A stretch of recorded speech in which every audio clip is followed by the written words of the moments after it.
Assalamualaikum warahmatullahi wabarakatuh. Perkenalkan, nama saya Yulia Endri Astuti, Prodi Bimbingan dan Konseling, Fakultas Keguruan dan Ilmu Pendidikan Universitas PGRI Yogyakarta angkatan tahun 2018. Di sini saya akan mempresentasikan hasil laporan pemahaman individu teknik tes yang saya lakukan di SMP Mataram Kasihan. Sebelumnya saya mengucapkan banyak terima kasih dan bersyukur kepada Tuhan Yang Maha Esa yang telah melimpahkan rahmat serta karunia-Nya sehingga saya mampu menyelesaikan tugas ini dengan baik dan tepat waktu. Juga kepada Bapak Harjuanto MPD selaku Kepala Sekolah SMP Mataram Kasihan yang telah memberikan saya izin untuk melaksanakan observasi di SMP Mataram Kasihan. Juga kepada Ibu Dewi Lingga SPD selaku Guru BK SMP Mataram Kasihan yang berkenan mendampingi saya dan membantu saya dalam proses menyelesaikan laporan praktikum pemahaman individu tes yang saya laksanakan di SMP Mataram Kasihan. Di sini saya akan menjelaskan beberapa informasi yang saya dapat melalui hasil observasi yang telah saya lakukan, yaitu yang pertama profil sekolah.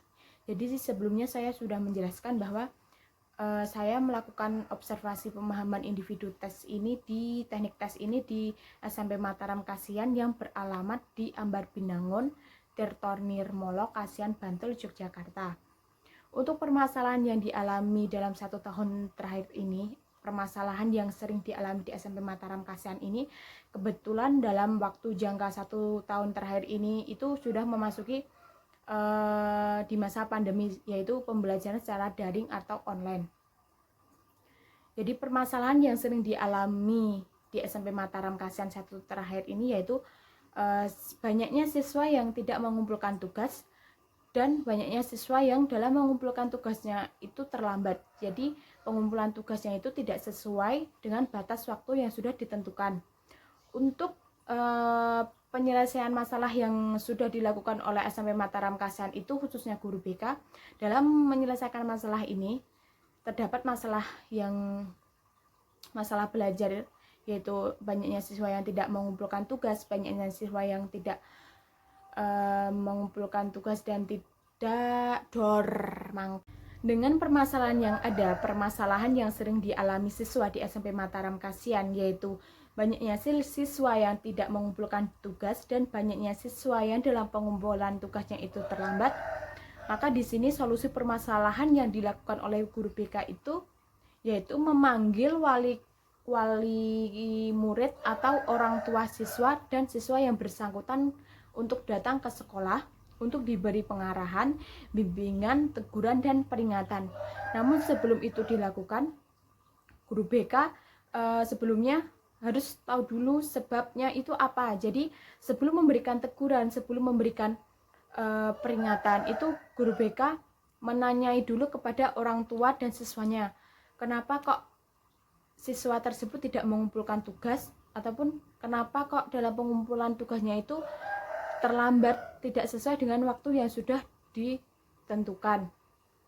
Banyak siswa yang beranggapan atau memberikan penjelasan bahwa banyak siswa yang tidak mempunyai HP, banyak siswa yang HP-nya rusak, susahnya sinyal di tempat mereka, itu menjadi salah satu hambatan atau penyebab mengapa siswa sering tidak mengumpulkan tugas dan mengapa siswa terlambat dalam mengumpulkan tugasnya. Dengan adanya permasalahan seperti itu, maka pihak sekolah tidak akan diam aja. Jadi pihak sekolah sangatlah membantu sekali karena di SMP Mataram Kasihan itu mempunyai lab komputer. Jadi di mana apabila ada seorang siswa yang mempunyai kesulitan atau hambatan dalam proses belajar daring, pihak sekolah memperbolehkan siswa tersebut untuk belajar di sekolah, yaitu menggunakan fasilitas yang ada di sekolah, yaitu menggunakan lab komputer untuk mengerjakan tugas dan mengikuti pembelajaran yang sudah diberikan oleh gurunya masing-masing. Namun dalam menggunakan fasilitas yang ada di sekolah itu, SMP Mataram Kasihan juga mempunyai peraturan, yaitu dengan keadaannya yang baru sekarang banyaknya lagi di masa pandemi seperti ini, pihak sekolah juga mematuhi aturan pemerintah, yaitu harus mematuhi protokol kesehatan, di mana dalam satu ruangan lab komputer itu hanya boleh dimasuki oleh maksimal 5 orang dalam proses belajar mengajar kepada siswa yang mungkin HP-nya sedang rusak atau ada kendala dengan sinyal di daerah mereka. Jadi apabila ada siswa yang beralasan HP saya rusak karena di rumah saya tidak ada sinyal, itu nanti siswa tersebut diperbolehkan untuk menggunakan fasilitas yang ada di sekolahan, yaitu lab IPA, guna untuk mengerjakan tugas yang diberikan oleh guru, namun tetap mematuhi protokol kesehatan, dan maksimal orang yang masuk di lab komputer itu maksimal 5 orang, seperti itu. Untuk kondisi tempat praktikum, kondisi di SMP Mataram Kasihan, kondisi fisik yaitu sarana dan prasarana yang ada di SMP Mataram Kasihan itu cukup lengkap, terdiri dari musola, aula, UKS, perpustakaan, lab IPA, lab komputer, dan masih banyak lagi.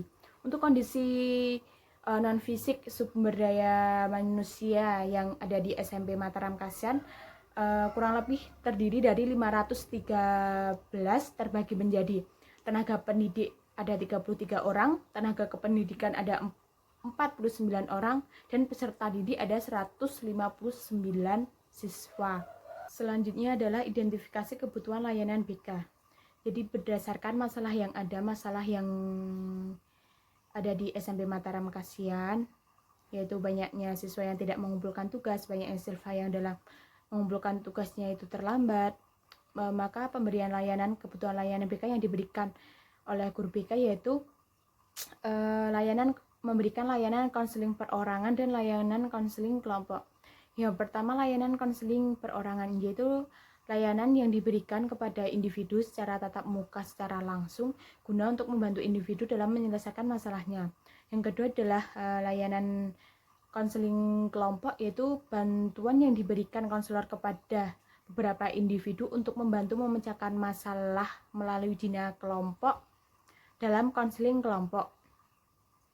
Untuk pengembangan sumber daya manusia yang tadi sudah saya jelaskan, jadi di SMP Mataram Kasihan itu kurang lebih terdiri dari 500-an ya, terdiri dari tenaga pendidik, tenaga kependidikan, dan siswa. Untuk seperti tugas pendidik, tugas kependidikan itu tentu setiap itu mempunyai tugas masing-masing. Seperti tugas pendidiknya, tugas pendidik itu ABCD, tugas kependidikan itu ABCD. Gak usah saya jelaskan, mungkin belum bisa saya jelaskan karena kalau saya jelaskan tuh banyak banget, mungkin nanti bisa dilihat atau dibaca di laporan saya saja, seperti itu. Selanjutnya, sasaran pemahaman individu teknik tes. Jadi sasarannya itu yang pertama untuk mengenal pribadinya, hakikat individu dan kebutuhannya.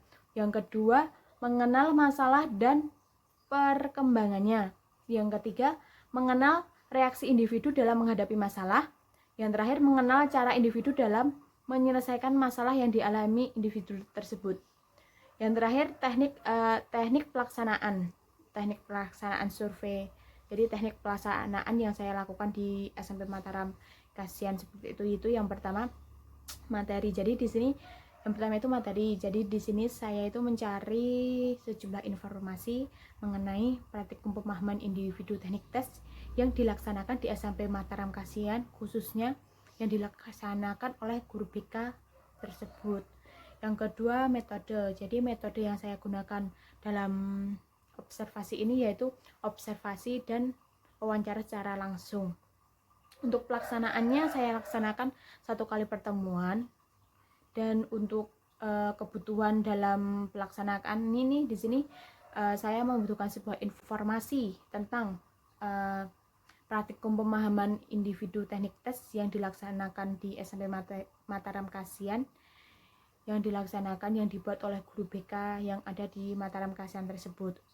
Untuk keterlibatan pihak lain, jadi di sini alhamdulillah banyak yang membantu ya, khususnya itu guru BK itu sangat membantu saya dalam mencari informasi, menyelesaikan tugasnya ini. Apapun yang saya minta tolong itu guru BK tuh selalu memberikan yang terbaik, jadi selalu mendampingi saya seperti itu. Untuk evaluasi saya cuma berharap sebagai guru BK tentunya lebih ditingkatkan lagi untuk mendampingi siswa di masa pandemi seperti ini, agar memberikan yang terbaik, pengarahan, bimbingan, agar tidak ada lagi permasalahan khususnya dalam bidang belajar secara daring. Karena di masa pandemi seperti ini tentu banyak hambatan, dampak negatif khususnya dalam bidang belajar, ya seperti yang mungkin kalian bisa lihat di sekitar kalian juga, membawa dampak yang sangat-sangat negatif.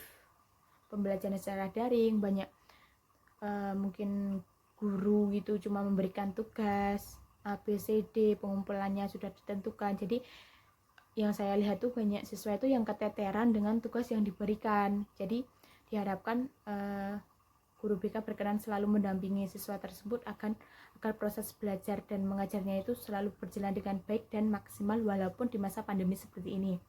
Untuk tindak lanjutnya, saya alhamdulillah sangat berterima kasih kepada semua pihak yang telah membantu saya.